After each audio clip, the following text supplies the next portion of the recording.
President Trump says he wants to require all voters to show a photo ID when they go to the polls. The president was in Tampa, Florida last night for a rally ahead of the state's primary this month. Mr. Trump pushed for voter ID by making an erroneous comparison with grocery shopping. You know, if you go out and you want to buy groceries, you need a picture on a card. You need ID. You go out and you want to buy anything, you need ID and you need your picture. A photo ID is only required for buying certain items, such as alcohol, cigarettes, and certain medications. You are approaching the security checkpoint. Please have your identification. Are you ready for Real ID? Starting October 2020, you'll need a federal-compliant Real ID driver's license or ID card to board a domestic flight. You can also use a TSA. In a little more than 2 years, did you know that your standard New York State driver's license will no longer be accepted at the airport when you're traveling? So that's why the DMV is urging people now to get what is called Real ID. It's something new. 7 Eyewitness News reporter Sean Robson explains tonight why this change is being made and what your options are. Starting in October 2020, just showing your standard driver's license to the TSA officer won't be enough to get you past airport security. But this will. Say hello to the Real ID, a federally issued license that can be used much like an enhanced license or passport. It has a star in the upper right-hand corner. Think of it as a national driver's license, still with a unique look for each state, but with increased security features that make them much harder to recreate. After 9/11, the federal government wanted all states to comply to a standard identification. So what's the difference between a Real ID and an enhanced license? Only U.S. citizens can carry an enhanced license, while the Real ID can be used by non-citizens who have proven they are in this country legally.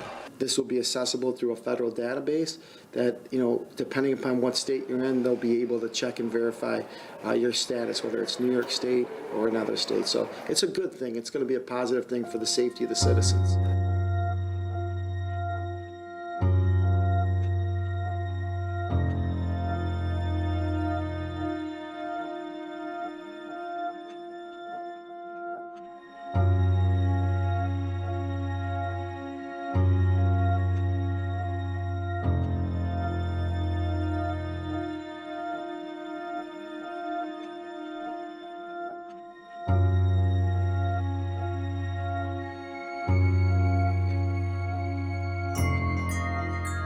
But our next guest says it could crack down on you and your privacy. Congressman Ron Paul is a Texas Republican. He's opposed to this card. Congressman, afternoon to you. Good afternoon. Nice to be with you. It's a great pleasure to have you. All right, so what's the problem with the national ID card? Because its proponents say this is it. This is the thing that's going to finally help us stop illegal immigrants from coming in here and taking jobs. Well, we do have a problem with illegal immigration, but I would say the problems of every American citizen carrying their papers for wherever they go is a much worse problem than illegal There have been some who have wanted this national ID card, and they're looking for every opportunity to do it. And this is it. I mean, who knows what will come of it. My guess is they'll probably have a GPS chip in there so that they can measure everybody, every instant, no matter where they go. So to me, it violates the whole principles of privacy, the principles of the Constitution, the principles of the Republic. And to me, it's a gross distortion of what we should be doing. It's part of an authoritarian society. And dictatorships have this, but not a interrupt. I would want to get your thoughts on this before I let you go. What do you think the government might do to us if we all had a national ID card? Well, they would monitor everything that we do. And surveillance, the lack of privacy, it's always for good purposes. Everything is for good, and they're going to get rid of illegal immigration. They're going to find the criminals, but they're also going to monitor every single person, every single thing they do. It's sort of this idea of why not have cameras every place on every street corner, because we'll catch the bad guy. Well, why don't they have cameras in our house in case there's child beating or wife beating? I mean, that's when one thing leads to another. You either believe in freedom or you don't. If you think you need supervision and surveillance constantly by your government, and right now, the degree of confidence and trust in our government is very, very low. To turn this additional tool over to the government, to me, should outrage the American people, and so far, the people I hear from There's a growing number of ways you can be followed, tracked, or recognized by new technologies. For example, the Orlando Police Department plans on continuing a facial recognition program from Amazon called recognition. Advocates say it's used to find suspects and abduction victims. However, the ACLU and other privacy groups say the technology is primed for abuse in the hands of governments. For more, we turn to cybersecurity expert John McAfee. Let me ask you, is it true, I hear a lot that the government is collecting data on every email, every telephone call, and every text we make, and they're actually storing it. Is that true? Is that happening? No, absolutely.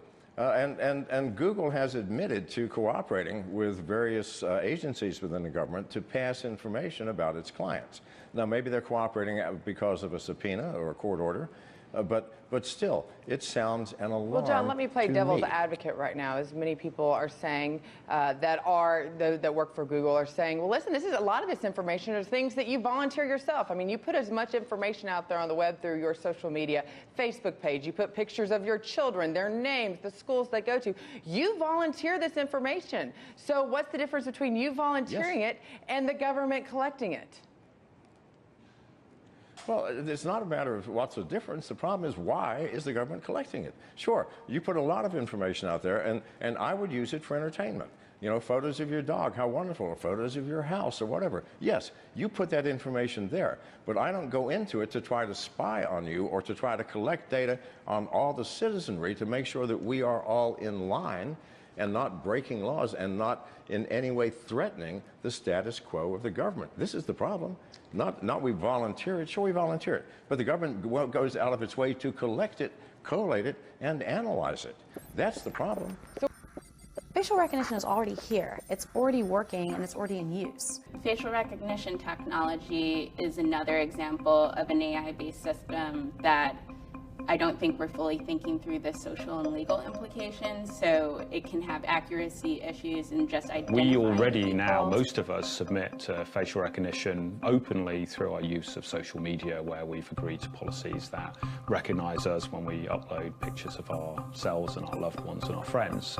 And when that technology is used by government to either identify an individual as a suspect of a crime, it's concerning because it sort of flips our presumption of innocence that I think our society is based on in the wrong direction, in that everyone is considered a suspect, and you're even more of a suspect if you're a person of color. A controversial new surveillance program targeting American citizens has just been exposed, and now the TSA is under scrutiny. Manila Chan has been following the story. What's going on at the airport? Hey there, Holland. As you know, always move in there at the airport, no pun intended. This is certainly teetering, though, on legal and ethical boundaries, since the surveillance is on people who are not on any sort of terror watch list or any sort of database, and that's all according to a new report by the Boston Globe, who first broke this story.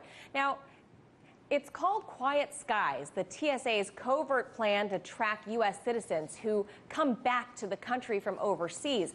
Thousands of Americans have reportedly been subject to this sort of surveillance at the airport and in the plane by armed federal air marshals.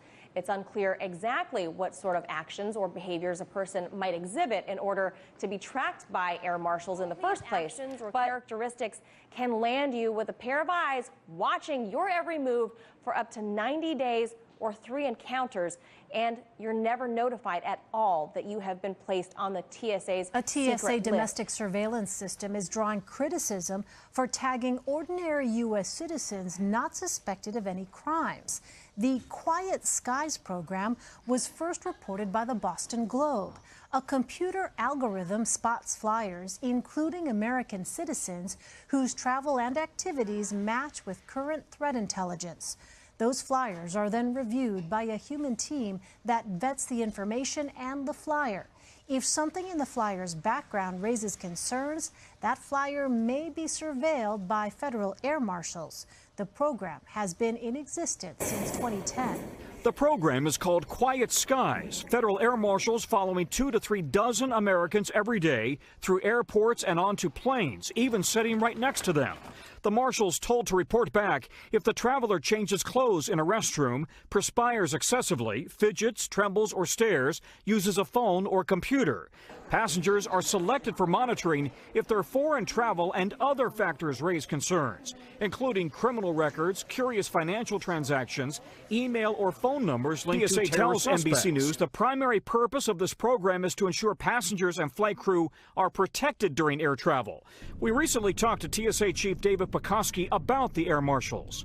For passengers, I think they should feel very safe and secure that we have a Federal Air Marshal Service that does provide that in-flight security. But travelers are never told they've been followed, their activities documented, raising privacy concerns. It should go without saying that government agents shouldn't be monitoring travelers without a good reason for doing so.